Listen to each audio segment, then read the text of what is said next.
So எந்த மக்கள் எல்லாம் அல்லாஹ்வுடைய வஹி வந்துட்டதுங்க, நபிகளாருடைய சுன்னா வந்து விட்டதோ, அதற்கு அப்படியே கீழ்ப்படியாமல், தங்களுடைய தர்க்கத்தை கொண்டு, புத்திகளை கொண்டு நெறைய கேள்விகள், தேவையில்லாத கேள்விகள் எழுப்புறாங்களோ, அவங்களுக்கு இந்த உலகமும், மறுமையும் சிரமமாக ஆகிடுங்க.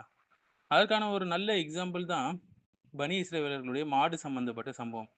மூசா நபி வந்து ஒரு மாடு அறுக்க சொல்றாங்க. கொலையாளி யார் என்று கண்டுபிடிப்பதற்கு.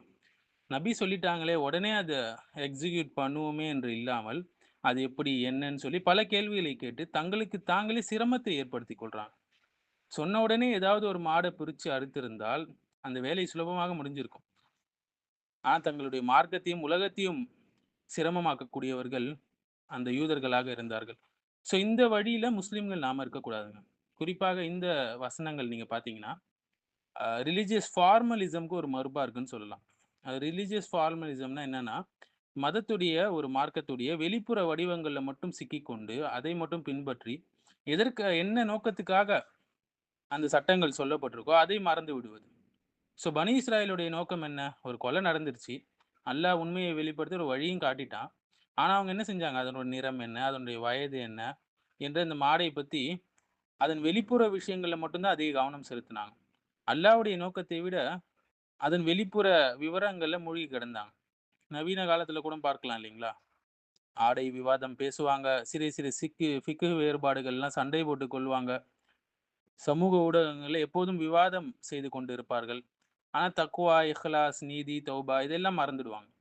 நபி ஸல்லல்லாஹு அலைஹி வஸல்லம் சொன்னாங்க, அல்லாஹ் நிச்சயமாக உங்களுடைய தோற்றத்தையோ, உருவங்களையோ பார்ப்பதில்லை. மாறாக உங்களுடைய உள்ளத்தையும், உங்களுடைய அமல்களையும் தான் பார்க்கிறான் என்று நமக்கு அழகாக ஹதீஸ்கள் வருதுங்க. ஸோ அதிகமாக யார் தேவையில்லாத கேள்விகளை கேட்கிறாங்களோ, அவங்களுக்கு அதிகம் சிரமம் உண்டாகும். உங்களுக்கு முன்னுள்ள மக்கள் அழிந்தது எல்லாம் காரணம் என்னன்னா, அதிகமாக கொஸ்டினிங் பண்ணுவது, அதிகமாக தேவையில்லாத கேள்விகள் கேட்பது. தங்களுடைய நபிமார்களோடு பின்னர் முரண்படுவது என்று நபி ஸல்லல்லாஹு அலைஹி வஸல்லம் சொன்னாங்க. அதனால அறிவை பெறுவதற்கான உண்மையான கேள்வி என்பது நல்லதுதான். மார்க்கத்தில நிச்சயமாக தேவையான கேள்விகளை கற்று தெளிவு பெற்றுக் கொள்ளணும்.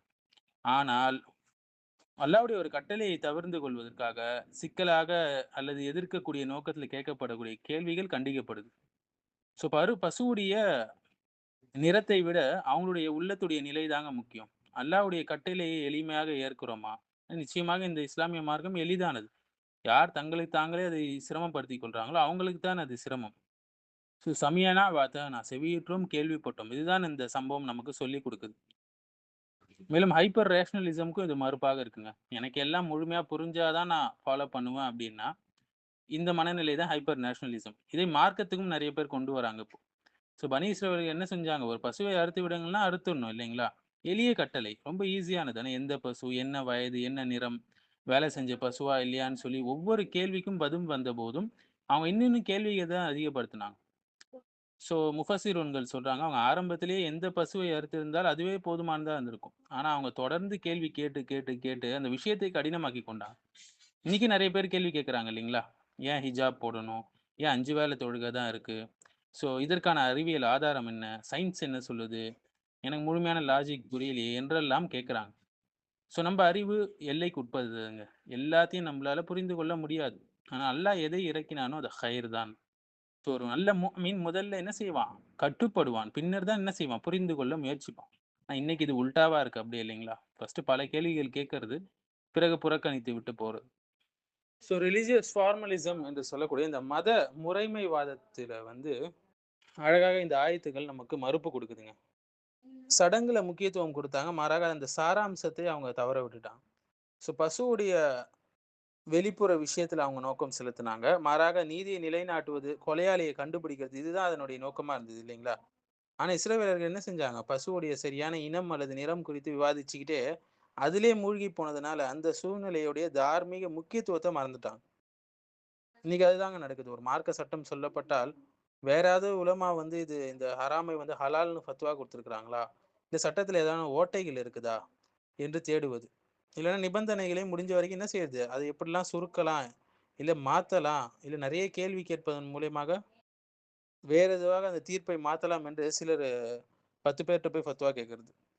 மூசா அலைஹிஸ்ஸலாமை ஒரு தூதராக அவங்க மதித்து செயல்படாமல், ஒரு அவநம்பிக்கையோடு நடத்துனாங்க. அல்லாஹ்வுடைய கட்டளையை ஒரு கேலி கூத்தாக அவங்க கருதுனாங்க. ஸோ ஒரு சட்டம் நமக்கு வழங்கப்பட்டு விட்டது என்றால், அது நம்மளுடைய நல்லதுக்கு தான் என்று இந்த நல்ல எண்ணத்தோடு செயல்படுவதுதாங்க உண்மையான ஆன்மீகத்திற்கான அவசியம். ஸோ உண்மையான ஈமான் என்பது அல்லாஹ் சொன்னதை செவியுற்று உடனே கீழ்ப்படிவது தான் இருக்கே தவிர, பல கேள்விகள் கேட்டு தங்களுக்கு தாங்களே அதை சிரமமாக்கிக் கொள்வதில இல்லை என்பதை நம்ம புரிந்து கொள்ளணுங்க. ஸோ அந்த கட்டளையை நிறைவேற்றாமல் உடனே அவங்க செஞ்ச செயலின் காரணமாக கிட்டத்தட்ட அதை முழுமையாக அவர்கள் நிறைவேற்றவில்லை என்பது போல அல்லாஹ் சுப்ஹானஹு வ தஆலா சொல்லி காட்டுறான். அந்த ஆயத்த நம்ம படிச்சு பார்த்தா தெரியும் தொடர்ந்து. சரி, நவீன காலத்துல இது எப்படியெல்லாம் ஒருத்தவங்கள ஃபித்னாக்கு உள்ளாக்குது என்று பார்த்தீங்கன்னா, ஒரு முடிவெடுக்க முடியாத ஒரு நிலைக்கு தள்ளப்படுறாங்க. அனாலிசிஸ் பாராலிசிஸ் சொல்லுவாங்க. ஒரு நல்ல செயலை செய்யணும் என்றால், இன்னும் கொஞ்சம் படிக்கிறேனே, படிச்சுட்டு செய்றேனே, இன்னும் ஒரு வீடியோ இது சம்மந்தமா பார்க்குறேன், இன்னும் ஒரு ஸ்காலர்ட்ட கேட்கிறேனே என்று தள்ளி போட்டுக்கொண்டே இருப்பாங்க. அது ஒரு சிறிய நல்ல அமலாக இருந்தாலும். விளைவு என்னன்னா, கடைசியா அதை செய்யவே மாட்டாங்க. காலம் தான் வீணாகும். ஒரு பக்கம் வந்து அல்லாஹ் எளிதாக்கிய விஷயங்களை தேவையற்ற விவாதங்கள் மூலியமாக, சின்ன சின்ன விவரங்கள் வந்து முடிவில்லாத வாதங்கள் மூலியமாக என்ன செய்றாங்க? அதனுடைய முக்கிய நோக்கத்தையே மறந்துடுறாங்க. சிலர் வந்து தோற்றம், ஆடை, சின்ன சின்ன ஃபிக்கு விஷயம் இதுல அதிகமா கான்சன்ட்ரேட் பண்ணி, தக்வா, நேர்மை, மார்க்கத்துல கருணையாக நடப்பது, அநியாயத்தை எதிர்ப்பது, இக்லாஸோடு நடப்பது, இது எல்லாத்தையுமே புறக்கணிச்சிடுறாங்க. வெளிப்புற சட்டங்களை அறிந்து கொண்டு எப்படி விரல அசைக்கணுமா, கை கட்டணுமா என்று இதெல்லாம் முக்கியம் தான். இருந்தாலும் இதை மட்டுமே பின்பற்றிவிட்டு, தொழுகையின் மூலம் நமக்கு அடைய வேண்டிய அந்த முக்கியமான நோக்கத்தை அடையாமல் இருக்கிறார். தொழுகையாளியாக இருப்பார். ஆனால் வியாபாரத்தில் மோசடி செய்யக்கூடியவராக இருப்பார். தொழுகையை தொழுவார். ஆனால் அந்த தொழுகை அவரை வந்து மானக்கேடான விஷயத்தை விட்டு பாதுகாக்காம இதா இருக்கும். காரணம் அவர் வந்து அதனுடைய நோக்கத்தை அவர் ஆர்வம் செலுத்தல. ஒரு பக்கம் வந்து தாமதப்படுத்துறது. நாளைக்கு தௌபா செஞ்சுக்கிறேன். ஹிஜாப் பிறகு போட்டுக்கிறேன். வேலை கிடைச்ச பிறகு நல்லா தொழுறேன் என்று. இதெல்லாம் வந்து பனு இஸ்ராயேலுடைய இந்த தாமத மனநிலையை நினைவுபடுத்தக்கூடியதாக இருக்கு. இன்னைக்கு ஆயிரக்கணக்கான இஸ்லாமிக் வீடியோக்கள், பயாக்கள் கொட்டி கிடக்குது. புத்தகங்கள் பிடிஎஃப் வடிவுகளாக இருக்கு. பல லெக்சர்ஸ் இருக்கு. ஆனா மக்கள்ட்ட தொழுகை இல்லை. குர்ஆன் ஓதுதல் இல்லை. நல்ல குணம் இல்லை. அமல் குறைஞ்சால் அறிவு மட்டும் போதாதுங்க. சில பேர் எப்படியாவது அந்த கட்டளையிலிருந்து தப்பிக்கணும்னு சொல்லிட்டு காரணங்கள், விலக்குகள், விதிவிலக்குகள் இதை தேடிக்கொண்டு அலையறது. ஃபத்வா ஷாப்பிங் பண்றது. ஸோ இதனால் ஒருத்தவங்களுடைய உள்ளம் தாங்க கடினமாக ஆகும். உள்ளம் கல்லு போல ஆயிடும். அதை விட கடினமாக ஆயிடும் என்று அல்லாஹ் சுப்ஹானஹு வ தஆலா சொல்றான். இந்த வரலாறுக்கு பிறகு அல்லாஹ் சொல்லக்கூடிய முக்கிய வசனம் 74வது வசனத்துல நீங்க பார்க்கலாம். அதிகமாக வாதம் செய்வது, தாமதப்படுத்துவது, இது எல்லாமே உள்ளத்தை கடினமாக்கக்கூடிய செயல்கள் என்று இந்த வசனங்கள் நமக்கு எச்சரிக்குது. ஸோ அறிவை நாம் பெறுவதற்கான முக்கிய நோக்கமே என்னென்றால், அமல் செய்ய வேண்டும். ஆனால் அல்லாஹ்வுடைய கட்டளையை எப்போ ஒருத்தவங்க வந்து தேவையில்லாம அத சிக்கலாக்குறாங்களோ, தள்ளி போடுறாங்களோ, அங்கேருந்து தான் அவங்களுக்கு வாழ்க்கையில இம்மையிலும், மறுமையிலும் அதுக்கான சிரமங்கள் அவங்களுக்கு வெளிப்படும்.